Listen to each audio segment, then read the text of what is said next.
Meghan a geriatric mother. The family claims and states that Meghan had a hysterectomy. How can a woman with a hysterectomy be pregnant? And most of all, why did the royal family, go along with this? And what's going to happen now that this has come out? This is a punishable crime. This is fraud in the highest levels. Things just got a whole load worse for Meghan Markle because her sister Samantha ain't going anywhere. I do believe because there are no delivery certificates. They used to call her the modern Cinderella, but let's be real, the glass slipper didn't just fit her. Meghan Markle forced it on, cracked it, and then sold the pieces to Netflix with a smile that could melt a camera lens. If you ask Samantha Markle, Meghan's half-sister, she would say without hesitation, she'd still be waiting tables if it wasn't for Dad. From Hollywood hustle to royal headlines, Meghan turned every setback into a scene and every tear into a trailer. She didn't just live the fairy tale, she directed it. When she sat in that famous interview and said, "Did you make Kate cry?" then replied, "No, the reverse happened. It wasn't just an answer, it was a script twist." Every emotion seemed perfectly timed, every confession rehearsed, every silence loaded with intent. You can't help but admire the PR precision, almost. In my opinion, she would still be a waitress if it wasn't for Dad. But behind those perfect photos and royal handholds, Samantha Markle says there's a secret Meghan guards tighter than the crown jewels. Did you make Kate cry? No, the reverse happened. A secret that could unravel everything: the pregnancies, the royal titles, even the line of succession. When you have been lied about for a series of years, how hurtful that is. And when Samantha told people, look at the timeline, oh, they did. What they found didn't just raise eyebrows, it set the internet on fire. Because if Samantha's right, then Meghan's royal motherhood might not be as real as the palace wants you to think. It could be the most beautifully staged illusion the monarchy's ever seen. This scandal comes as no surprise. Speculation about the children has been simmering for years. So, buckle up. This isn't the fairy tale the palace sold you. This is the version Meghan never wanted her sister to tell: the cracks behind the crowns, the secrets behind the smiles. Once you see it, you'll never look at the Duchess the same way again. Silence everybody and just produce a DNA sample. Every royal story has a villain, but Samantha refuses to play the one Meghan wrote for her. She watched quietly for years, from Meghan's climb as a small-screen actress to a Duchess adored worldwide. She smiled while her sister rewrote her past, pretending to be a girl born with a silver crown instead of a silver spoon. But silence, as Samantha says, starts tasting like betrayal. Because while Meghan preached compassion on TV, she ignored calls from her own wheelchair-bound father and a sister who once defended her from childhood bullies. She said, "I lost my father." We knew that she didn't lose our dad, she iced our father. Samantha finally snapped. If Meghan can rewrite history, she said, then I'll remind the world what really happened. And with that came a bombshell, 5 words that shook royal walls. People need to look at the timeline. No shouting, no insults, just that one sentence. But it echoed louder than any tabloid headline. Because everyone knew what she meant, Meghan's pregnancy story never quite added up. The dates, the photos, the secrecy, something was off. No hospital sightings, no official doctors, no witnesses to the births. Her baby bump seemed to change shape overnight, even folding awkwardly in one clip. Fans called it an illusion.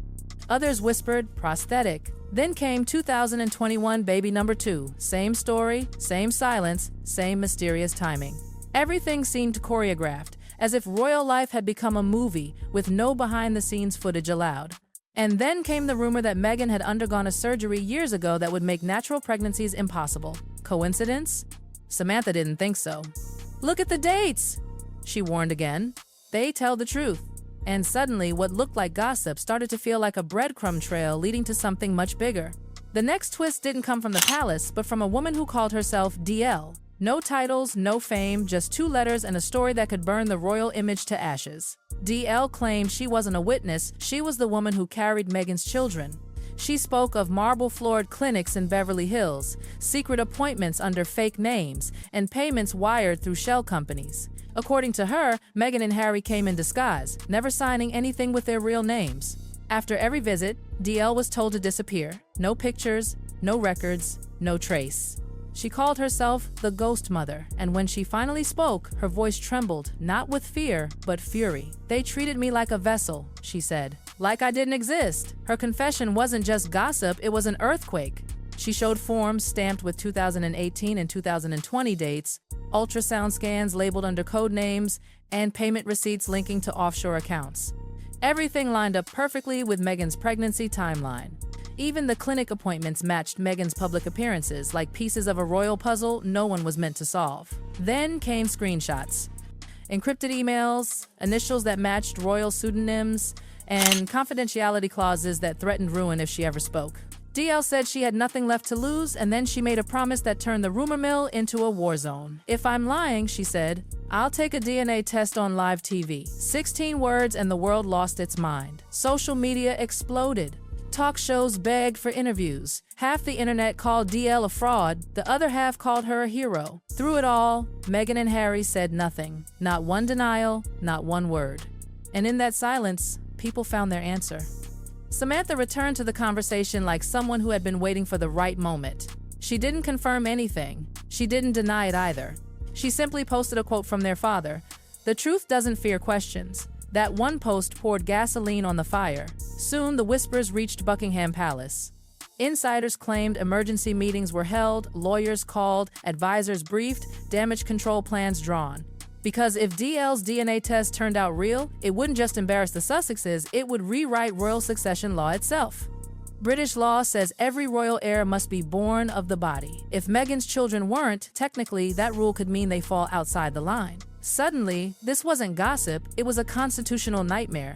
Behind the palace gates, the silence was deafening. No one wanted to touch the subject, not even the tabloids who normally live for scandal. Journalists whispered that the palace PR team had issued a no comment under any circumstances order. Yet, every hour without a statement made the public even louder. People split into two camps, those who defended Meghan, saying the monarchy should modernize, and those demanding transparency from a family built on bloodlines. Online sleuths picked apart baby photos, slowed down bump videos, compared timelines. Every unanswered question became a new theory. Every theory became a headline. And right in the center of it all was Samantha, calm, composed, and quietly dangerous. She spoke on interviews with a tone that felt like both truth and threat. "I don't need to shout," she said. "Facts speak louder." And with each appearance, Meghan's spotless image started to show cracks no PR team could polish away. Samantha hinted that there were more receipts if they buried this story again. She said, "I won't stay quiet this time." The media frenzy turned feral. Paparazzi dug through hospital archives. Lawyers argued privacy versus public interest. Royal historians said they'd never seen anything like it. And still, Meghan and Harry remained silent. To some, that silence screamed guilt. To others, it was defiance. Then came the final moment, Samantha's last interview. No big press event. Just her, a mic, and a quiet studio.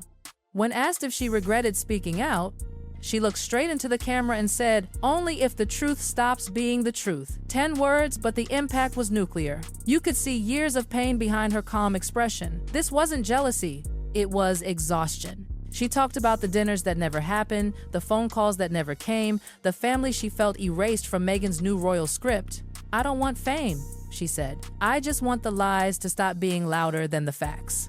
And when the interview ended, Samantha left one last message echoing across the internet. History will remember who told the truth first. Within hours, the clip went viral. Supporters called her brave, critics called her cruel, but everyone was watching. Because whether Samantha's words were facts or fury, one thing was undeniable: she cracked open a royal illusion that may never fully recover. And now, after all the rumors, all the confessions, all the no comments, one question still hangs in the air like a storm cloud. What if Samantha was right all along? Because in this battle of sisters, secrets, and crowns, the truth isn't just messy, it's explosive. The fairy tale doesn't end with happily ever after. It ends with a question no one at Buckingham Palace dares to answer. And if you think this was the end, think again. The next expose, the one Samantha hinted would make everything clear, is already making headlines. The timelines, the secrecy, the so-called receipts, they all connect. And what's coming next might just turn the royal storybook into a crime scene. So don't blink, because this isn't just a royal scandal anymore, it's history rewriting itself in real time.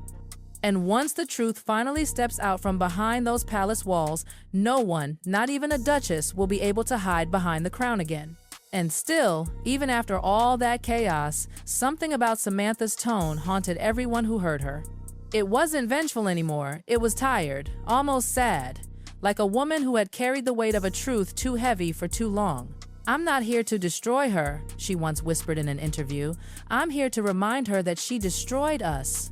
Those words cut deeper than any headline could. The public kept asking for proof, but Samantha didn't care about convincing anyone anymore. "Believe me or don't," she said. "I know what I saw," and maybe that was why her story spread faster than Meghan's denials ever could, because it felt real.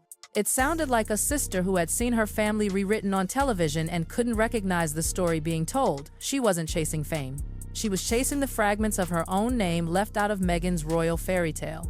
And yet, somewhere between the hate campaigns and hashtags, people began to wonder, what if both sisters were victims of the same machine? A royal system that thrives on silence, on perfect pictures, on fairy tales too shiny to be true. Samantha had her anger, Meghan had her crown, but both had lost their family. Maybe that's why every word Samantha said felt like it came from a wound that never healed. When reporters asked her if she'd ever forgive Meghan, she didn't hesitate. "Forgiveness isn't the problem," she said. "Lies are." Then she smiled, not out of hate, but out of the kind of heartbreak that comes when you finally accept that blood doesn't always mean family. Behind palace walls, silence still ruled. Every unanswered question echoed louder. Every photo, every public appearance, every speech Meghan gave was dissected under a microscope. Her eyes looked tired, her smiles tighter. For the first time, even her biggest fans admitted something had changed.